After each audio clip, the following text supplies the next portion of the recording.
Magluto tayo ng easy pork and egg donburi. Ito po ay napakadaling lutuin na version, pero masarap po siya, kaya tara na't subukang iluto.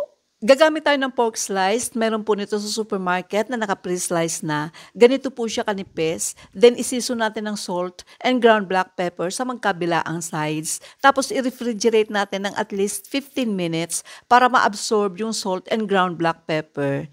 Tapos, after 15 minutes, diretso na po tayo sa breading, i-dip sa beaten eggs, then goes to flour, back to beaten eggs, and lastly sa breadcrumbs. Repeat na lang po natin yung process sa remaining pang pork slice. After natin malagyan ng breading ang pork, iprito na natin sa oil until golden brown. Naka-medium flame lang po tayo para iwas sunog. Sa same pan, isutay na natin ang madaming white onion at white part ng green onion. Hindi natin ito iba-brown ha, as in half cook lang. Tapos isiso natin ng salt and pepper. Lagyan din ng soy sauce, sake at mirin. If gusto mong alcohol-free, wag nang maglagay. Then ibuhos na ang water na may chicken cube na nakadissolve.